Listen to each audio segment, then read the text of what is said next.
Okay, hello. My name is Kat, and welcome to my channel, Speak Truth to Lies.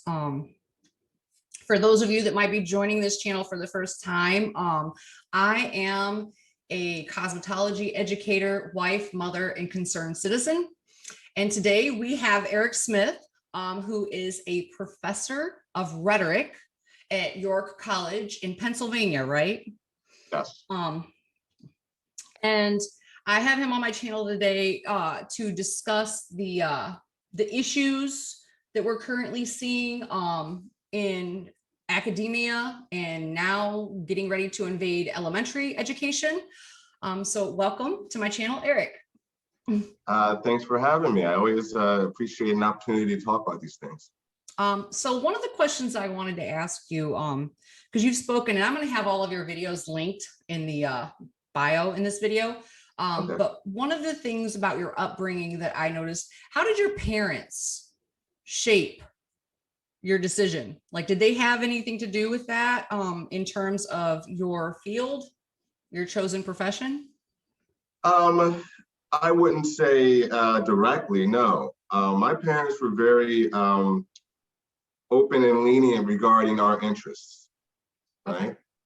And, it's when I hear the term unconditional love, I do think of my family, right? Everything inside the house was wonderful. When I stepped outside the house, that's when, the crap hit the fan. So that kind of just unconditional nurturing gives you, a sense of positive self-regard. And it gave me the strength and wherewithal and resilience to take risks in life. They were a pretty substantial, secure base.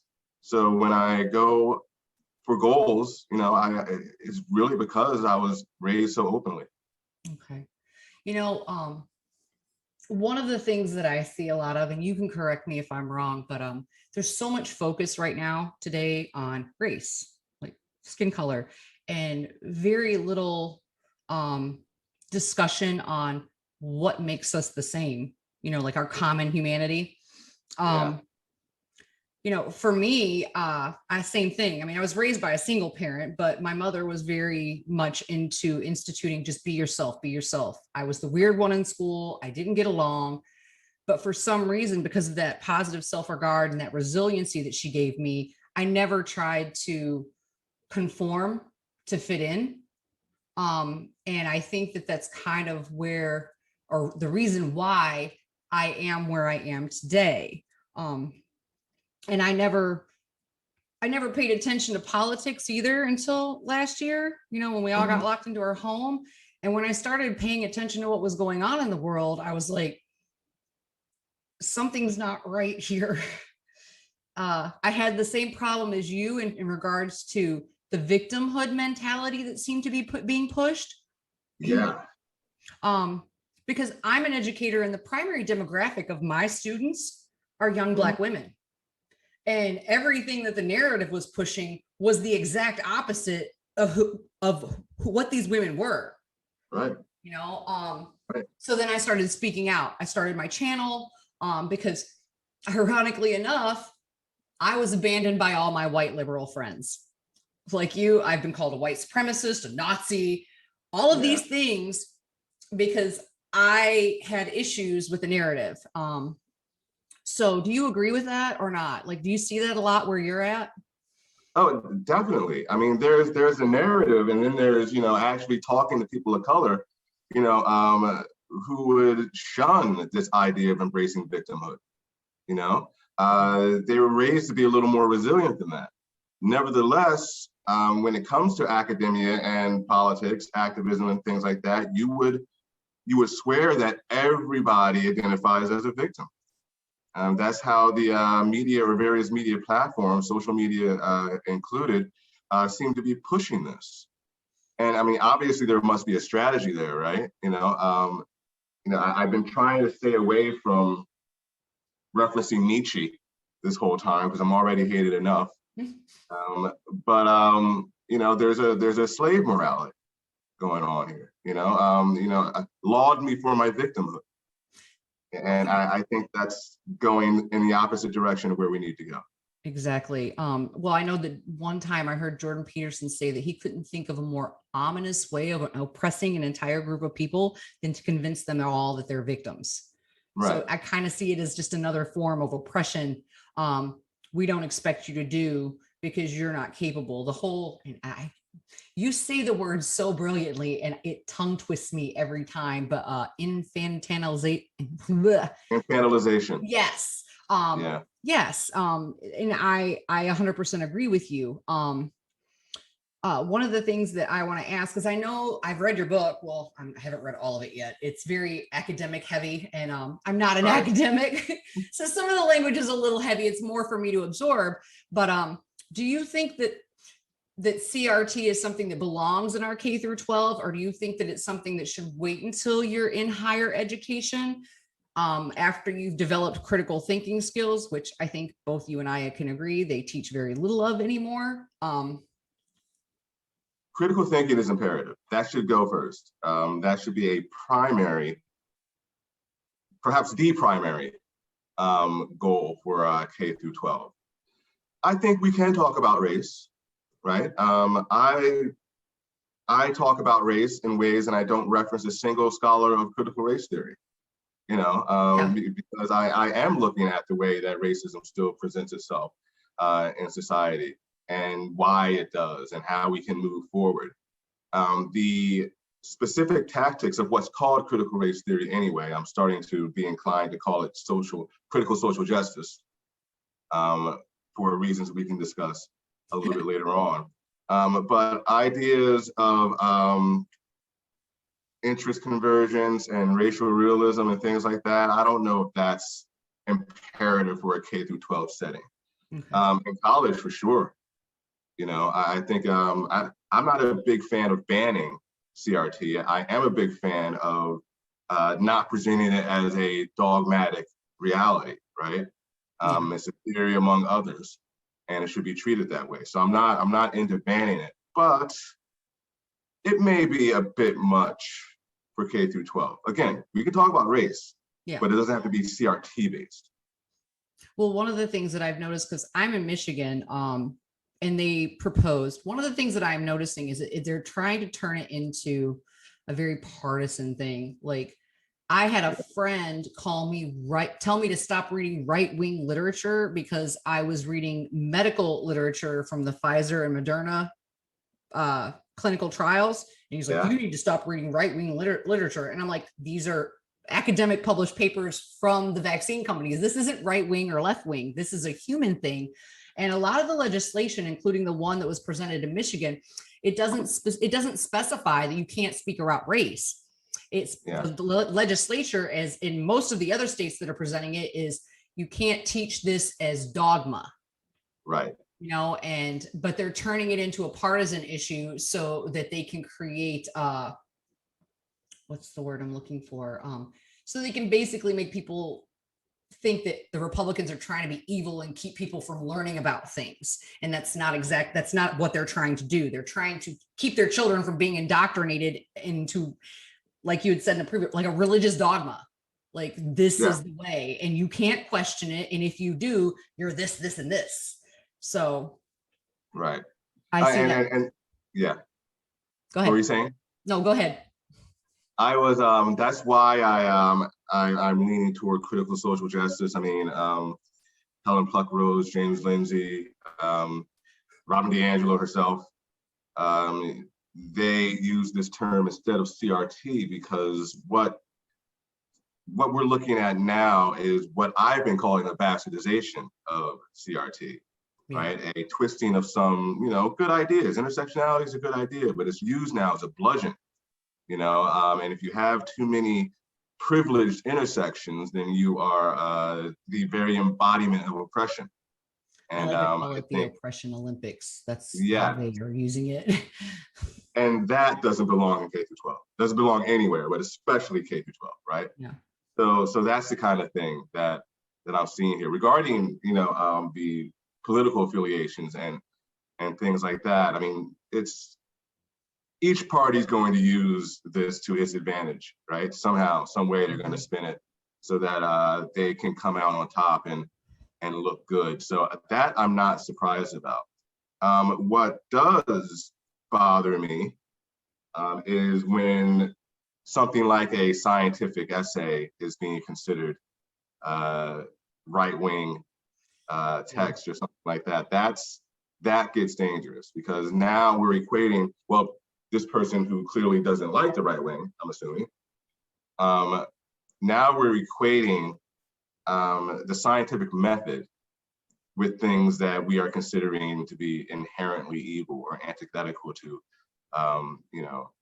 polite, progressive society. Yeah. And that's a problem.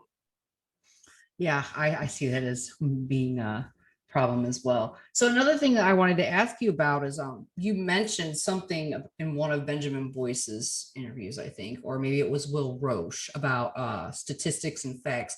Is it proponents? So why do proponents of critical race theory, why do they have an aversion to facts and statistics? Like, why does it seem like anytime you're trying to have a discussion with someone who, supports and, promotes CRT in its current form, anytime you bring up statistic or facts, they either start with the character assassination or shut down the conversation altogether? Like, why is it such an issue, or from your perspective? Well, because they seem to assume that everything is a bad faith argument or a bad faith endeavor. The whole idea about decolonizing math comes from this idea that, numbers can be manipulated, and they have been. So we need to decolonize math. We don't need people with more integrity doing math. Forget about that. We need to question the very concept of mathematics. See, there's a rhetorician named Wayne Booth who came up with something called listening rhetoric. Listening rhetoric means I'm going to listen, put myself in your shoes to the best of my ability, and you'll do the same with me so that we can arrive at the truth somehow, regardless of what we want the truth to be, right? That's listening rhetoric. But there are degrees of listening rhetoric, and they devolve down the alphabet. So there's listening rhetoric A, which I just described, listening rhetoric B, and listening rhetoric C, which is relevant to this conversation, because listening rhetoric C is when you try to listen to somebody so that you can find the weaknesses in their argument or manipulate their words, so that you can win, even if you're not right. That's it's bad faith argumentation. There is a tacit assumption, and I've seen this anywhere from Benjamin Boyce's documentary to my own conversations. There is a tacit belief that all rhetoric coming from privileged places is listening rhetoric C, right? It's the bad faith listening rhetoric. So everything's a trick. So those statistics, somehow they're a trick. These facts that we arrived at through the scientific method, somehow it's a trick, right? One of the tenets of anti-racist education put forth by Robert DiAngelo and a few others is the question shouldn't be whether racism happened, it's how did it happen in this situation?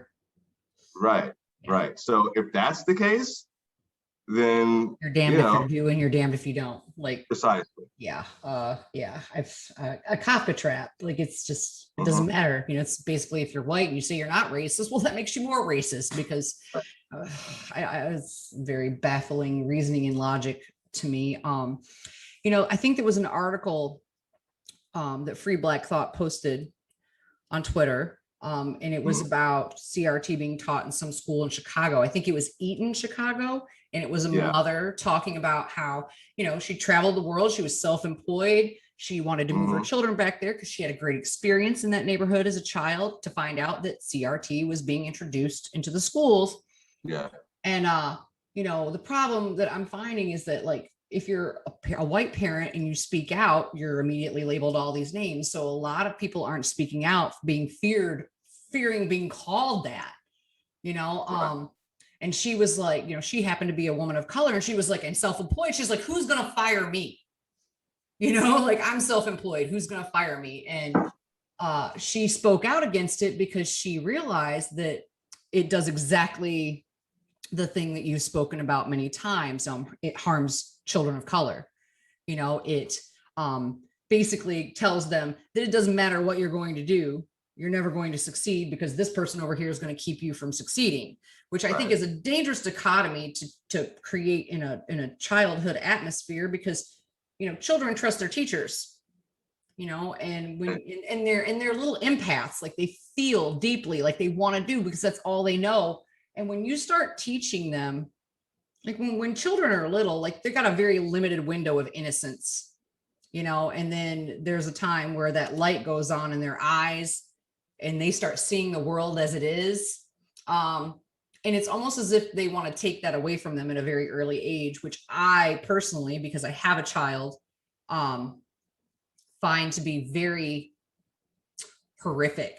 Like, why? What is your game plan? What are you trying to achieve? And the only thing that I can really think is that they're trying to get children young. If you can indoctrinate them young, then it shuts down conversation. They're going to go home and tell their parents, well, you're wrong, you're racist, you believe this. And like you said, once discussion is not able to be had, then we're done. Like, yeah. So, yeah. When did you start Free Black Thought? Like, when did you, I know you're the co-founder. Are you the co-founder? Yes. I wasn't even the first person there. Okay. Other people reached out to me, and I saw it was a good idea, so I jumped on. But yeah, Free Black Thought is out there just to show people that there is viewpoint diversity among Black intelligentsia, right? I already know that. All of my friends, like I said, one of the field, like my field in particular, I'm in cosmetology, you're an academic, like higher education. But one of the things that was an issue in my field is Black women's hair. I wrote a blog about it because there was an article that I read years ago about some women that went to visit family in Texas, and they went to a salon, and it wasn't the salon spot, but the women were like, we don't do Black women's hair. It wasn't really their fault. They're not taught it. And I know because the school that I went to, we got a brief like and on chemical hair relaxers and all this other stuff, but that was it. We didn't get any further education. So the school that I chose to go to for my instructor license was multicultural. So I finally started getting an education in how to care for and properly, style and so on and so forth. And it is something that's lacking in my field. So that's one area where like the racialization happens, because there's just a misunderstanding. So I wrote a blog about Black women's hair because I love Black women's hair and the whole cultural appropriation thing. Like, we have a multi-diverse student body. None of my students have issues with doing braids or any of those styles on anybody. It doesn't matter. They just love doing hair. But that's one of the other areas. It's like, I want someone to come into my class and tell my students that they can't. I really do. Like, my girls are my girls. Like, want to watch Mama Bear kick in. I've had students call me. I had one student call me and tell me that her mother passed away. They thought she had more time. And she still persevered. She's getting ready to graduate. I had another student call me one day and tell me that a friend, she's like, Miss Cat, I'm sorry, I'm going to be late for class today. I'm at the hospital right now. My best friend just got shot right in front of me. I mean, these are the stories that I hear from my girls. And not a single one of them victimize themselves.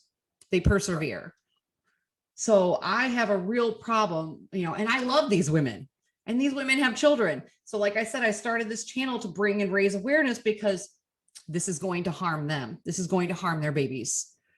So yeah, I have issues with that, like you do.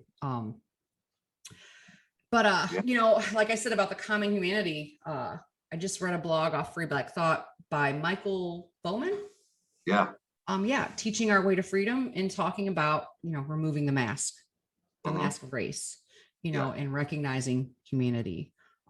That's one of the things that I try to do. I don't look at people through that lens of well, what do I have in common with you? Where can we meet? You know, Mhm. and I think that critical race theory just kind of shuts that all down and takes the focus away from that and puts it solely on whether you're melanin challenged or melanin gifted. It's like I like to call it. So, what can we do? Um, like, what Well, else can we do to get people away from that? critical race theory, almost by definition, ignores commonalities, right? It's all about, well, as it manifests today, anyway, it's all about power dynamics and difference. And, it's about pointing out those differences so that we can fix them. That's the theory behind it. But as you and I both know, sometimes they just create the differences. They're not Yeah. there. They're being exacerbated to the point where they're stark and impossible to surmount. So, I mean, that's kind of the point, right? We're not supposed to focus on commonality. In fact, the initial scholars of critical race theory thought that looking at our commonality was actually slowing down racial progress. They weren't big fans of the classical liberal concepts of reason, of liberty, freedom of speech, individuality. Yeah. Right? They weren't a big fan of these common values, the e pluribus unum aspect of America, because they thought it hid the racial dynamics. Right? So they wanted to get past that and look at the racial dynamics. So that's why they were doing that. It's just it can be taken too far, as you know. Yeah. To the point where people are embodying that difference. It doesn't matter who they are on the inside. If you look at somebody's body, then you already know everything about that person, it would seem. And that is obviously not good. No, it's not. So, yeah. um, so you talk a lot about in your book about emotional intelligence. Yeah. I love how you refer to the intellectuals in your field as mean girls, because I'd say that sums it up about right. And I've seen that movie many times, but Yeah.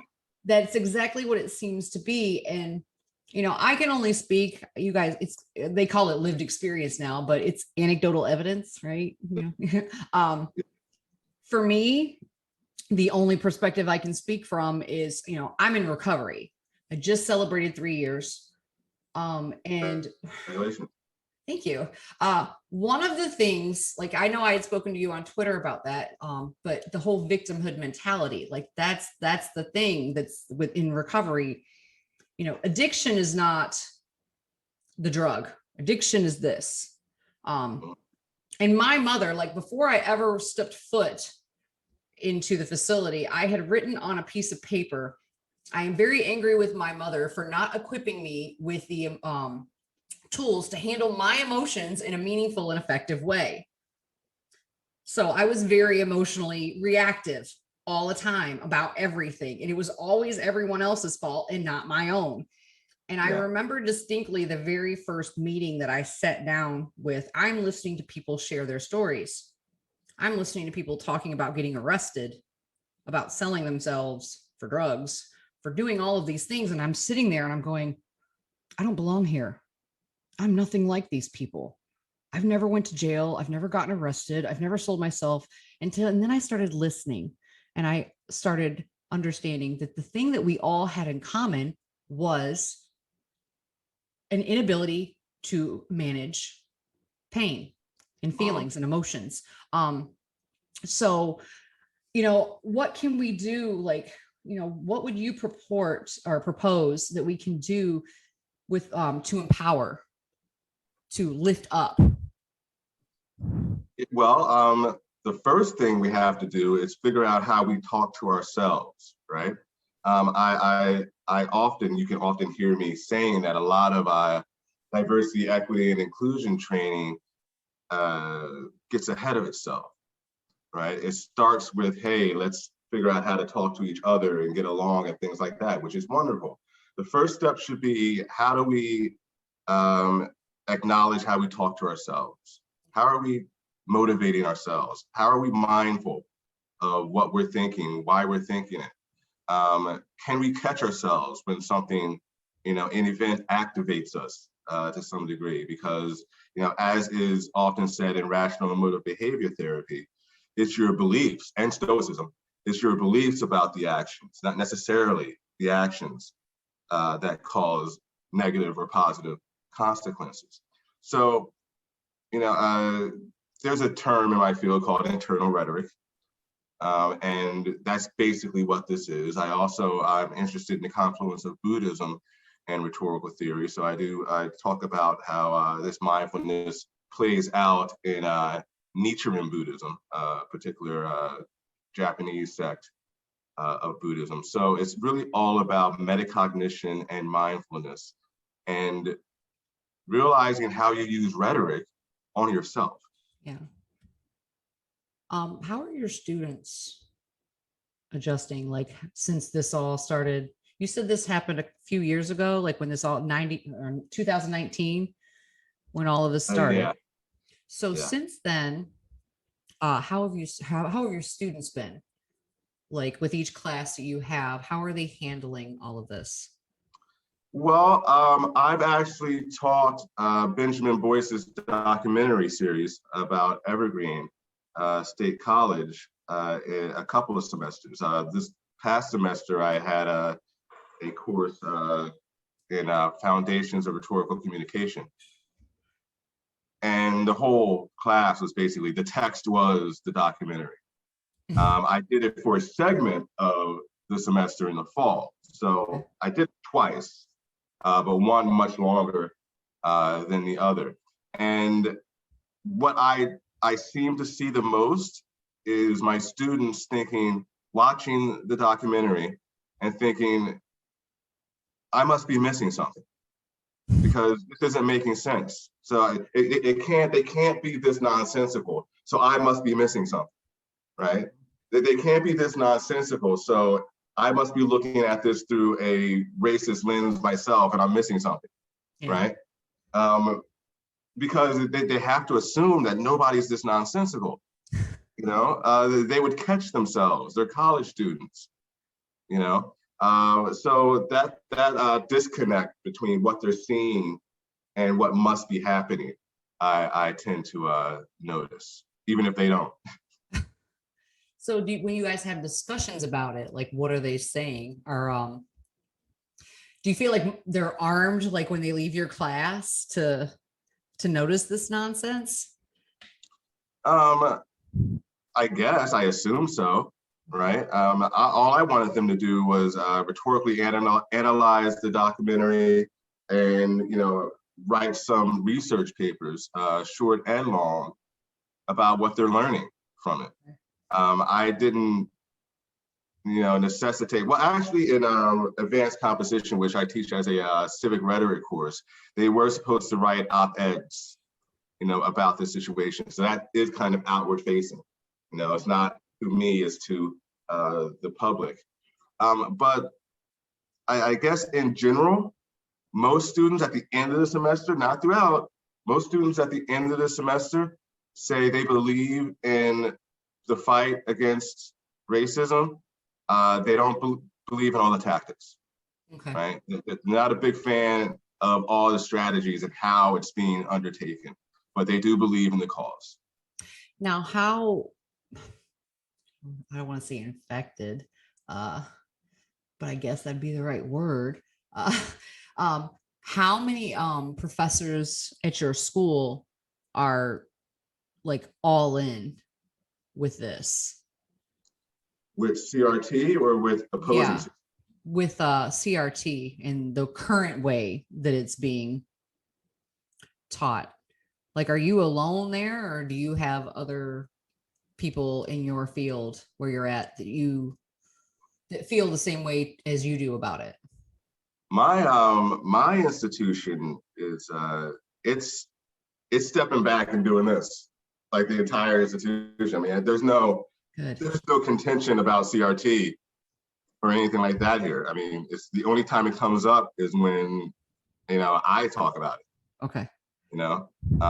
So and it seems like maybe there are one or two people who are adamantly opposed to what I'm doing, but it's not a big deal here.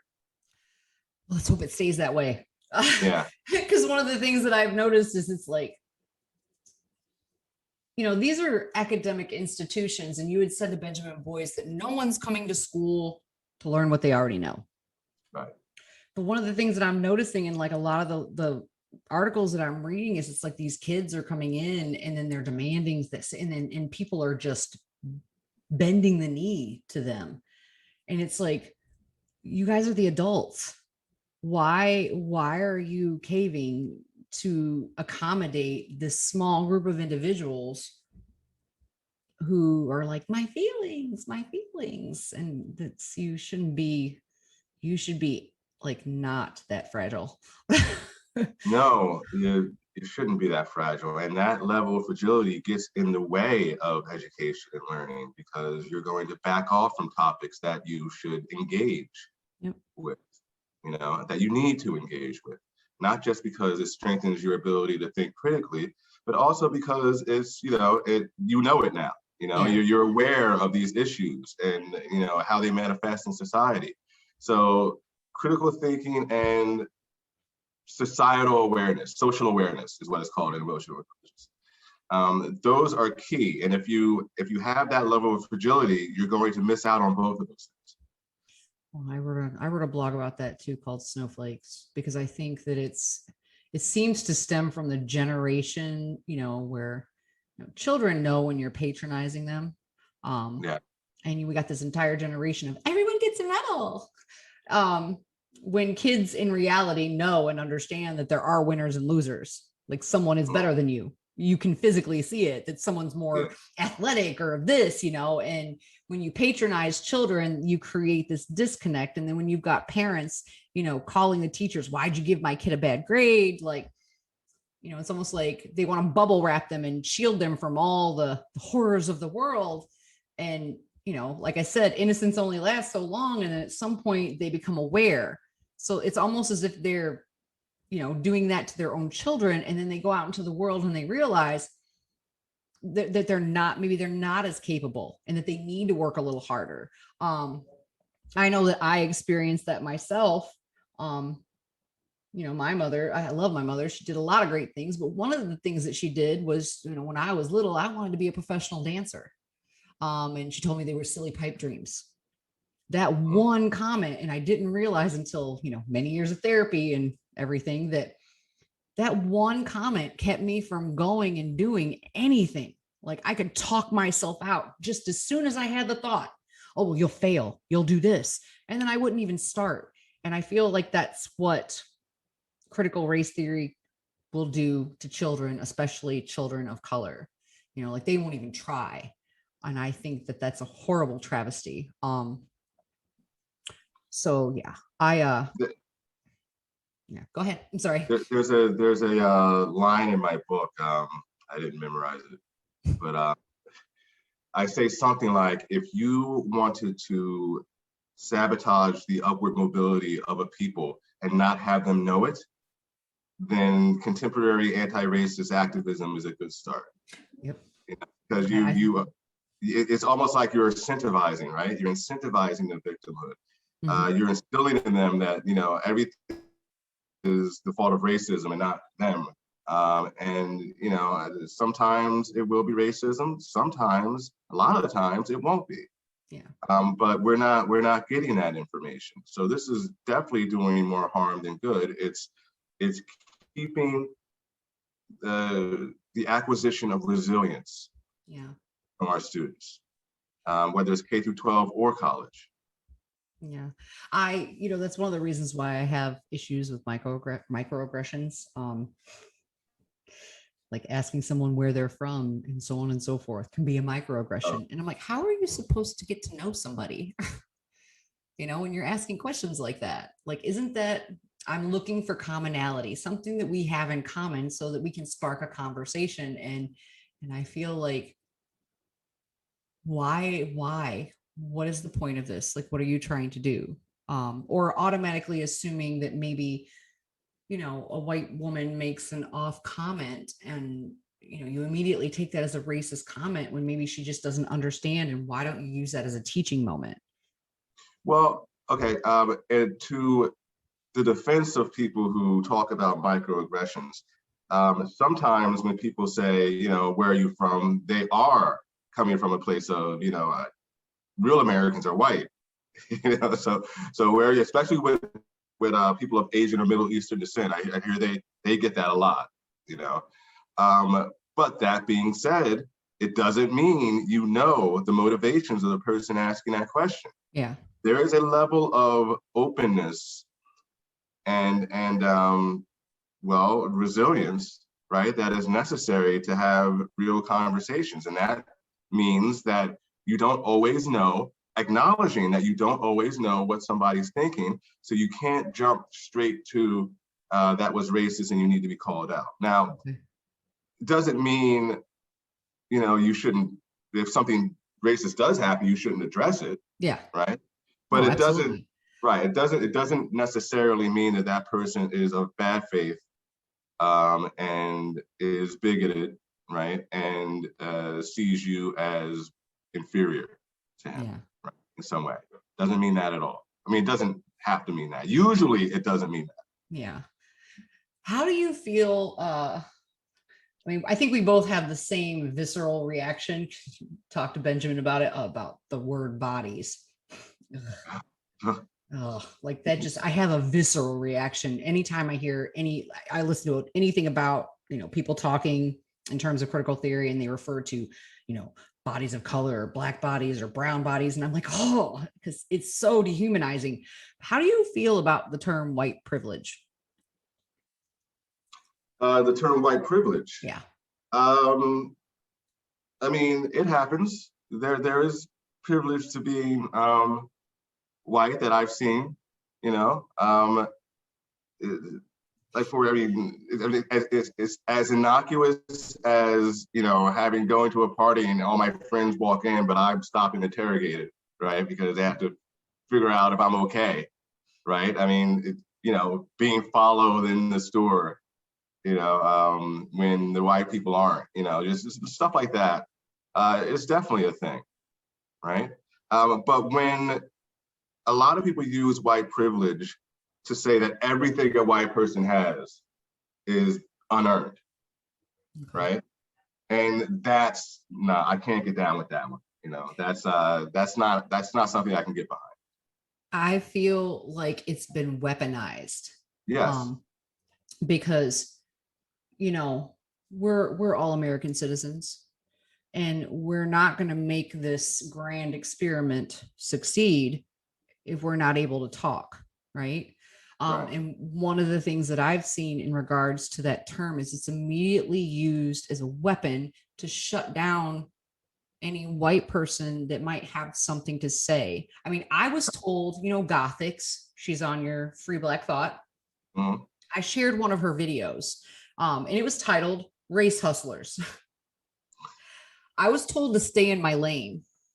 Yeah. So I asked my friend, did you watch the video? And she said, no. I said, well, if you would have watched the video, you would have understood that the message in the video was the antidote to the title. Yeah. It's like, first off, stay in my lane. I'm like, I'm an American citizen, and a lot of the people that I love most in this world happen to be people of color. And I see what's going on right now, and you're going to tell me that I don't have a right to have a discussion about that? Like, I found it very hurtful. I mean, obviously we resolved the issue and everything. And she was like, oh, she was frustrated about something else. It wasn't personally at me, but we were able to talk about that. There are a lot of people that are not, right. And that's a problem. We have to be able to talk about these things. So I kind of just see the whole term as white privilege, like just a shutting down of just conversation. Sure. And it is used for that, right? That's its rhetorical effect.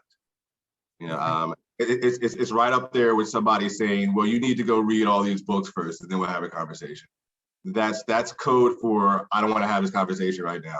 So I'm going to give you an impossible task.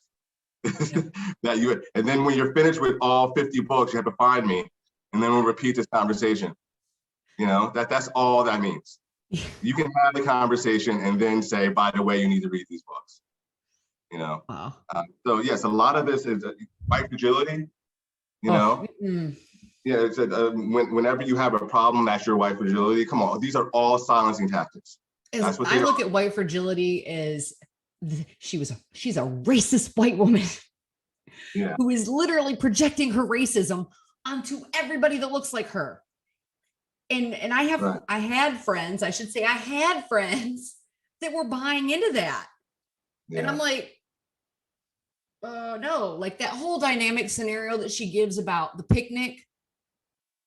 Yeah. You know, like going to the picnic and then she's looking and there's like, and I'm thinking, you're a racist piece of shit. Because guess what? I went to a picnic at a park, white picnic. I knew where I belonged. I belonged with people, with my people. Like, I would never even dream of looking like, which should I go to? Like, I'm the minority at my work. I was the minority at my school, but I never felt like that. Does that make sense? I never felt that way. So, you know, I guess I see myself as very fortunate because I know that you talked about your story as a child, that your first school that you went to was primarily white. And that you had some really bad experiences and that they didn't let you forget that you were different. I had the very fortunate experience of going to a very multicultural school. You know, Black, Hispanic, we had some old Romanian families, you know, white students. And I didn't really we didn't really have those issues. You know, like I never felt like I was the minority there. And as a matter of fact, much like when you went to your second school and you still felt rejected. See, I don't know. I looked at the story that you told about, is everything okay? Yeah, my computer was dying. I needed to plug it in. Sorry. Oh, okay. I had one of my students had that happen to her yesterday. She's like, my computer died. Yeah. The story that you told, like when, you know, it was a couple weeks, it was good when you went to the culturally diverse school. And then after that, they told you that you were too white. Yeah. See, that's how I feel like perhaps maybe my privilege, if you want to call it white privilege. I've never seen any of my white friends who, you know, embrace Black culture. You know, nobody's ever told them don't be less Black. You know, so I've heard that a lot as I started, you know, throwing myself in headfirst into heterodox thinkers with, you know, I found Brittany King. I started reading John Baldwin. John McWhorter is one of my favorite writers. That is one thing that I've never heard. So I feel like maybe, you know, the ostracization, like we were the weird ones. I mean, were you always intellectual? Like even at a young age? Yeah. Yeah. That made you a nerd, probably. Well, quote unquote, like. I found myself thinking more than, you know, my classmates seemed to want to think.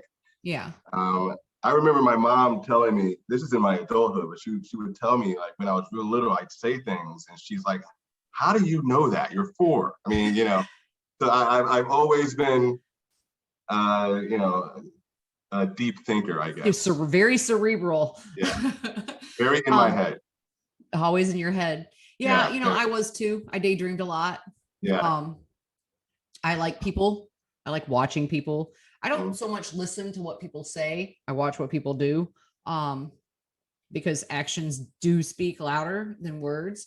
One of the things that I feel like D'Angelo, Kendi, some of the other proponents of this theory, it almost seems, and you can elaborate on this, but doesn't it almost seem like they're trying to deny the Black community, including Oprah and Obama? It's almost as if they're trying to deny the Black community the very thing that lifted them up to where they're at. Would you agree or disagree with that? And what's that? The In terms of strength, like resilience? achievement and resilience and all of those things. Like it almost like with all this critical theory, like with ethnomathematics, because I've read about that. I know Benjamin hadn't heard about that, but I've heard about that. And I'm like, Yeah. doesn't it seem like they're trying to deny access to the very things that lifted them up to where they're at? Yeah, doesn't it seem suspicious? Yeah. That we get to this point in American history, a two-term Black president, most prosperity in a lot of ways ever in this country, and suddenly, we're trying to discourage the very things that got us here. As if to Exactly. say, whoa, wait a minute, this is we like it the old way. When just slow down. Well, what about Oprah? I mean, we know that Oprah, she grew up in abject poverty. Yeah. She worked hard and, went on to become the first self-made billionaire. And she's going to sit here and purport all of this. And I'm thinking to myself, it really just seems like it brings out the worst in people. Because I like to live under the assumption that most people want to help people. Yes, racism exists. There are people out there. It's just evil. People out there that do bad things. But overall, the entire country, I don't believe is that way. I don't believe that all white people just are a monolith, just like not. Okay, what is this? What is going on? I don't know what that was. I'm sorry. It's almost like trying to culminate like all white people are bad, and that's just simply not the case. Most Americans just want to see other people succeed, like you empower people. We want to lift people up. So when they came out last year and started doing all of that, I was like, huh? I mean, I remember Oprah having discussions on her show. There was one in particular where she had children, adult children that had been raised in the KKK. And the discussion was about, they literally ended up walking away from their families because these grown children went away to college. Yeah. Where they're exposed. They're not in their echo chamber, their bubble. And they were exposed to different culture and different ideas and realized that all the things that they had been taught growing up to hate were wrong. Where did that Oprah go? Really? I don't know. I honestly don't know. And there's with all my reading and writing and research and things like that, I keep hitting a wall about the motivations of a lot of contemporary anti-racism. And I mean, I'm writing about it now. I'm trying to write about it anyway, about the lens through which we see these things and how that can give us some insights into what is really going on, right? I mean, some people go as far as to say this is all just a Trojan horse for Marxism. There are those people out there. There are other people who are saying what I said rather facetiously a little bit earlier, that this is a plan to just stifle Black upward mobility, right? So all these conspiracy theorists, come into my head when I'm really thinking about what the motivations are, because I'm so perplexed sometimes. Well, after reading Color, Communism, and Common Sense, it wouldn't be surprising if your theory is correct, because it wouldn't be the first time that it was done. That book made me sick to my stomach. But would you have any advice? Like, I know you're in higher education, and what kind of tips for parents that may have kids of college age would you give to help guard their kids against this current ideology and the way it's being taught? Like, would you have any advice for them? Advice. All I can really say is just be aware of these trends, and be able to spot it when it's there, right? And you can ask questions like, maybe I'm missing something, right? I mean, that's just good, self-awareness to look into that and make sure you're analyzing things correctly or adequately. But also, realize that you have reason and rationality, right? You're seeing things how they are. And if that doesn't match with what your professors or other students are saying, you can notice that, you know? Don't let them convince you that you're crazy. You know, if I wanted to put it in, a very succinct way, all right? You're not crazy. You're seeing things for how they are. You're seeing the nonsensical nature of their statements and beliefs. You're actually seeing that. Don't let them gaslight. Yeah, that's the thing, is the gaslighting. Because I told my crazy people don't ask other people if they're crazy because they don't think they're crazy. Only sane people ask other people, am I going crazy? Or is this what's being said? Oh no, you're perfectly sane. That's exactly what they're saying. Yeah. So, but the gaslighting is the hard part because I think it kind of goes in with your emotional intelligence, right? How easily manipulated are you? For my husband, you want to make my husband angry, try to manipulate him.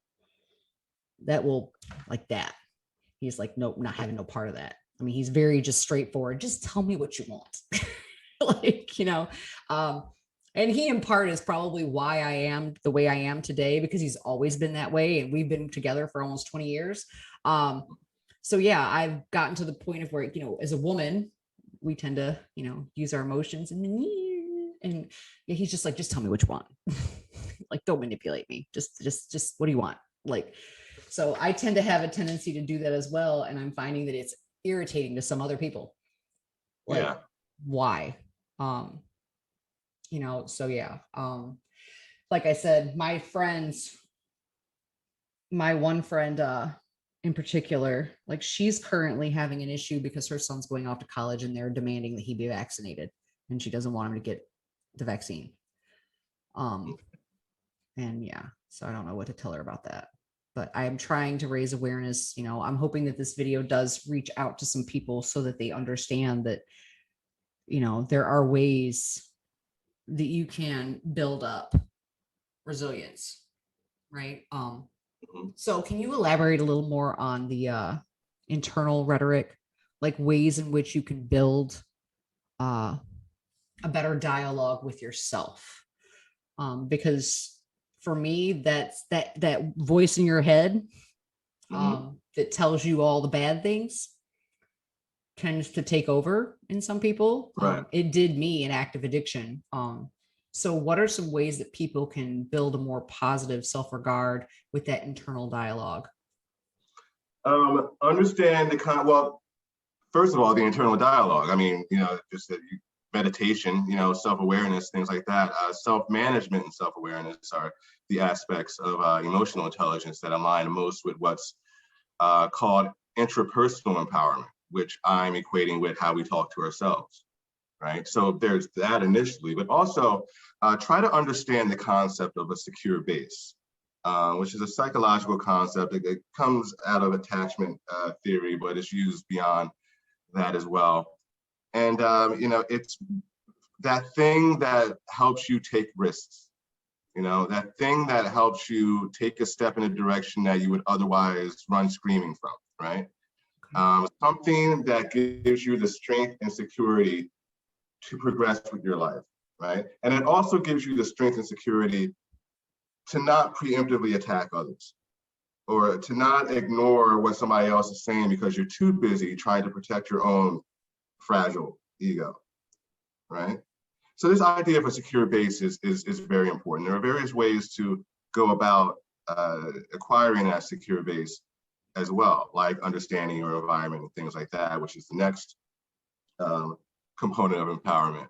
But when it comes to strictly the intrapersonal, how we talk to ourselves, we would do well to figure out what secure base is there for us. And it's different for everybody. Okay. For some people, a secure base is an idea, it's a person, it's a place, right? It's a goal, right? So it's different for everybody. Find yours, okay. And that's a nice first step. All right. One of the initial steps, anyway. Well, for me, like this year, I made 2 New Year's resolutions.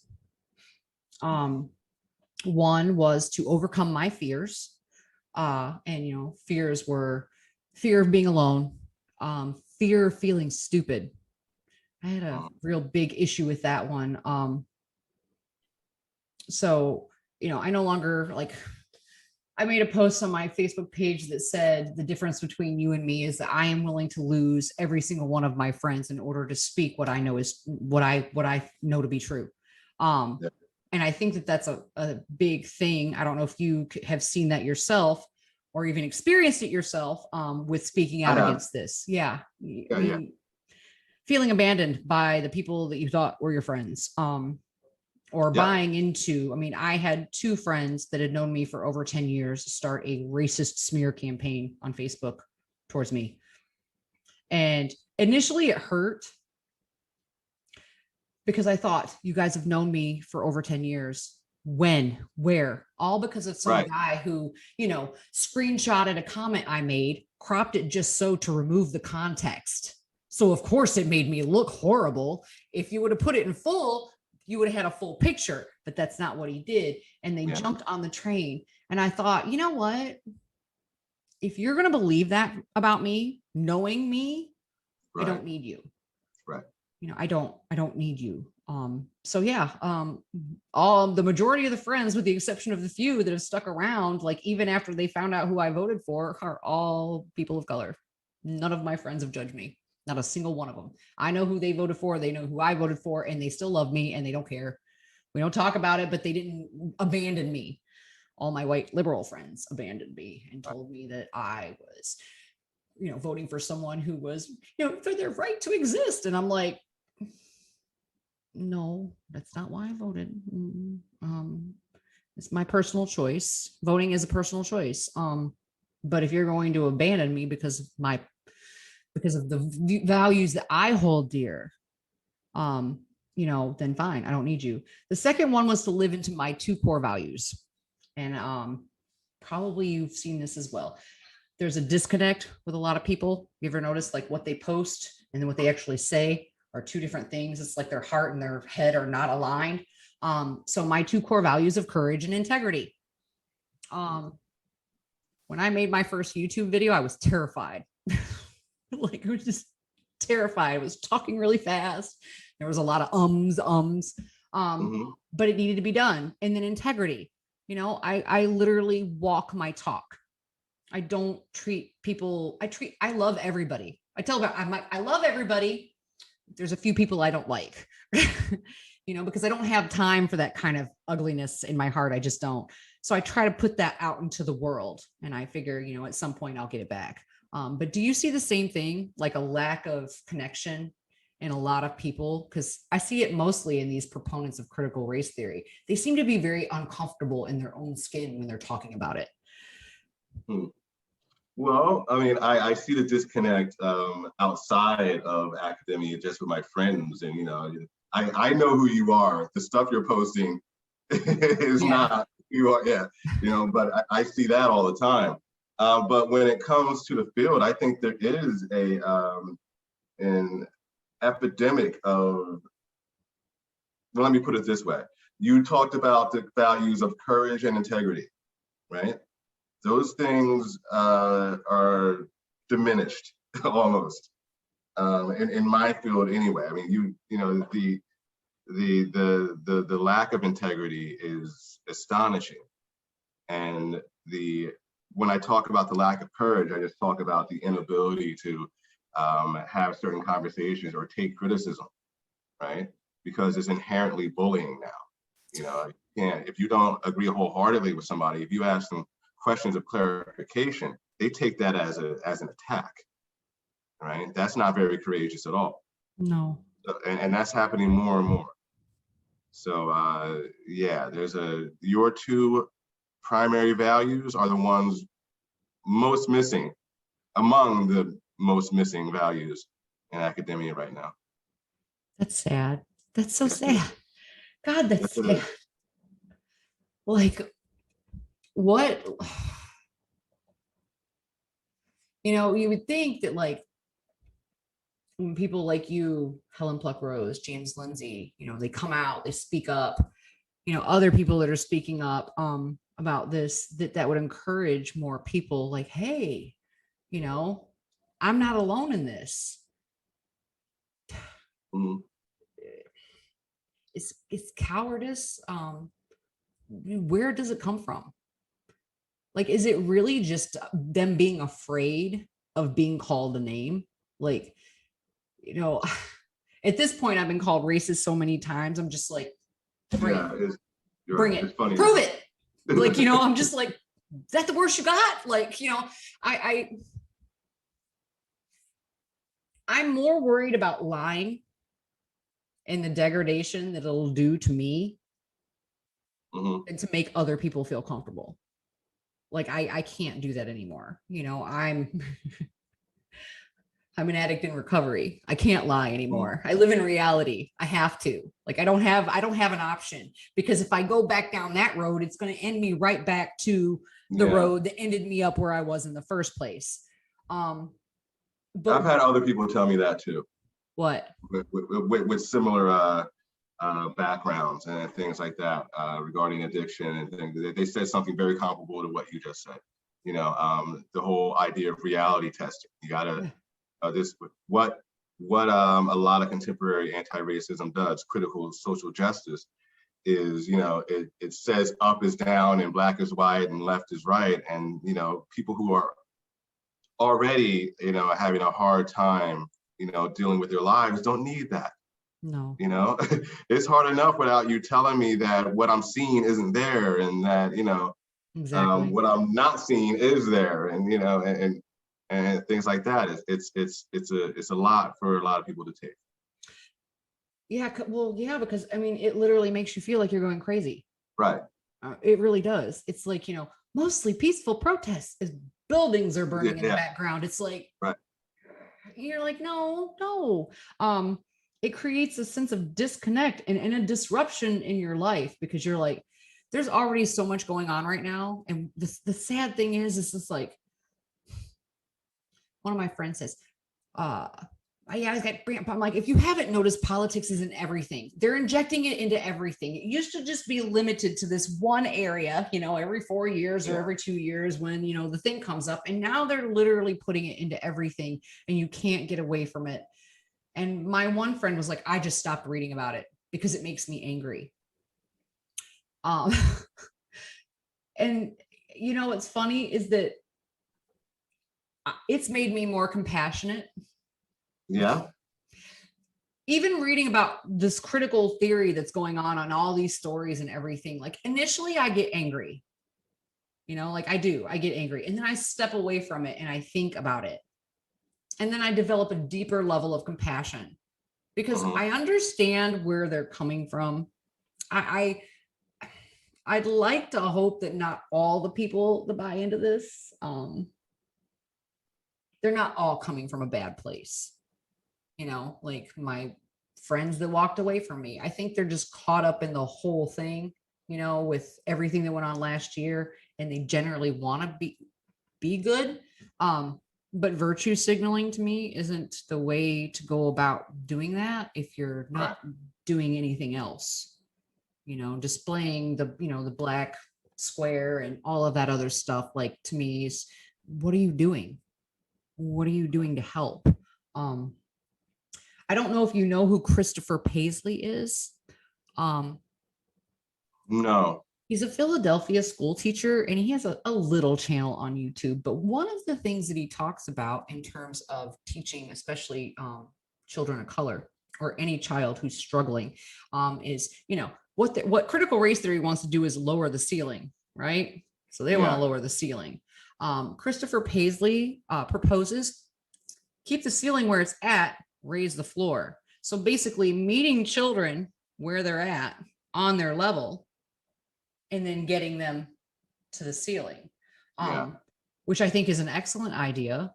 Uh, the mother in the article about Chicago had said that, you know, speech language therapy for young children. You know, you talk a lot about standard American English, right? Hmm. It's important for discourse. But that children might speak another dialect at home. So, was it African American Vernacular English? Hmm. Or the mother brought up forms of patois, like, you know, French blending, Louisiana. getting them children into language therapy, like getting them additional services to help them, you know, as opposed to telling them that the way they speak is wrong, helping them Right. understand the difference. Right. Those are legitimate dialects, you know, Yes, and standard exactly. American English is a dialect. It's just the hegemonic dialect Yep. right now. And, you know, there's a push in my field towards understanding the teaching of standard English as inherently racist when done to students of color, right? Because you're saying, you know, apparently you're saying there's something wrong with their home dialect. If you look at it from a dignity standpoint that comes out, if you look at it from a pragmatic standpoint, and as I argue, an empowered standpoint, and you're adding a skill. That's Yeah. all it is. Anything Yeah. else is you know, reading into things, you're shaping things based on what seems to be a deficit of dignity. Yeah. In Well, because students. knowledge is power, Yeah. you know, and if you like Frederick Douglass, 20, when he learned how to read, Mhm. went on to become one of the most brilliant orators this nation's ever known. Standard American English, like it's like denying children. If you are going to push that terminology and say that learning this type of English is racist towards children of color, you're basically telling them we're going to deny you access to all of the knowledge in the world, because now will you not only be able to write in standard American English, you won't be able to read and understand and comprehend standard American English. Therefore, you're going to be cut off from all the knowledge that this world has to offer, all because we want to label everything as white supremacist. Well, That's insidious. it is insidious. I think they can still have access to a lot of good information, even if they aren't, you know, fluent or steeped in standard American English. However, you know, doors will open if you have skill in writing that way that won't if you don't. Bottom line, Exactly. you know, I have my students participate in what's called problem-based learning precisely because I want them to do a reality and not some kind of curated, you know, contrived classroom experience. So Yeah. if they're working with a client, an actual client who needs a problem solved, and they have to write a recommendation report, and they have to assess their audience so that they can write accordingly, they're Yeah. going to often need standard written English. They're going to often need that. You know, maybe sometimes they won't, but most of the time in civic and professional contexts, that's going to be the way to go. So Exactly. I'm a big fan. I'm a pragmatist. I look at the world what it is, and I address what is in front of me, right, and not what I want to be in front of me, you know, or something like that. Well, that's when you live in reality, right? You have to look at the Yeah, world as it is. Like you said, I think you said, but Benjamin, not the way you want it to be, but as it yeah, is, and then yeah. try to work from there. And I feel like, you know, we know the illiteracy rate is skyrocketing in this country. Um, but critical race theory doesn't seem like it wants to do anything to really address that. Like, how can we get into like, you know, elementary school education? How can we get our children reading better? um Deb Philman has a great thing like sight words. Are you familiar with elementary education? Not Because really. I'm No. pretty sure that you and I were taught to read the same way. I think you're a couple, maybe my age. Phonics. Yeah. Yeah. So Those are fun. we were taught to read the same way. They don't teach children that now. At least, I mean, my son's 15 now, so about almost 10 years since he's been in kindergarten. It's sight words now. It's memorization. They don't teach Mm, children how to read through phonics anymore. mm. And I think she brought up like the dynamics that literacy rates have gone down consistently since they changed the way they started teaching children how to read. And I think that's a problem. and maybe they created it that way. I don't know. But we need to get back into teaching our children how to effectively read, because knowledge is obtained through reading. I mean, they have audiobooks, but not everybody has access to those as well, but most people can go down to the library and pick up a book. But if you can't read it successfully, then you're kind of just lost from that knowledge. So Right. that's a huge problem. But anything else in academia that you want to touch on with what's going on or what you're doing currently? I noticed you've been doing more Um, interviews. I've been watching them all. yeah, I appreciate that. I feel like I have one every day. I need to slow down, especially since I plan on doing some writing this summer, Okay. and getting a lot of things done, regarding a new book and several more articles and more work on free Black thought. So maybe I need to step back from the interviews for a little bit and just get to work on those things. Well, I'm looking forward to it because, like I said, I watch all of your videos. Currently, I think a third of the way through your book, and then I got to get to the other one. I think it's fat tactics. Yeah, I bought that one in paper book. okay. That's a rhetorical analysis of size acceptance activism, and I'm studying how they succeeded in getting things changed because they did. Yeah. There are laws on the books in certain states now that you can't discriminate based on size, right? And there are some impressive tactics they use to bring some of those things about. So that's what that is. Yeah, I'm looking forward to getting into that one, but I got to finish the other one first. Okay. And yeah, I'm looking forward to the work on free Black thought. I wish, like Will Roche, that you had a bigger platform, that more people were listening to what you had to say, because higher academia. I did go to college for a little while, but it was brief before I decided that I'm more of a creative. I'm more creatively inclined. I cook, I clean, I sew, I do hair. But I still love learning. And it's funny because after my brain healed, they say about a year after recovery, your brain really starts healing from all the damage you did with the chemicals. Mhm. I'd say a good year and a half is when I really started coming into my own mind. I have a thirst for knowledge now at 45 that exceeds anything of that in my youth.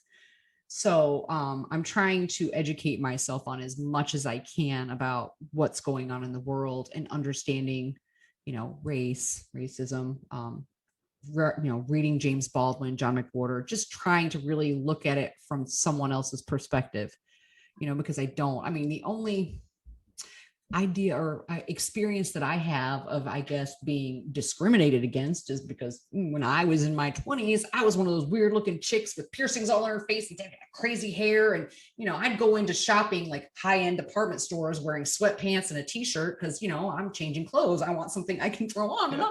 And I've been followed around a store because I didn't look like the other people in the store looked. Yeah. That's the worst part of discrimination that I have ever experienced. I've never experienced it because of my skin color. So I can't even wrap my head around that's not, but I can ask and I can talk to people, I can talk to my friends, it was my friend Wendy in middle school, my friend Wendy in middle school, because I was small and frail and got picked on a lot. And she's mixed and she's not a big girl, but she was very domineering. And finally, one day, she just told the kids that were picking on me to leave me the hell alone, that I wasn't bothering anybody. And it just stopped, So most of my experiences in terms of race have all been really positive. I haven't had any negative experiences, but I don't sit here and claim that they don't exist. Right. And I'd be the first one to fight it if I was with my friends and ever seen anything like that occur.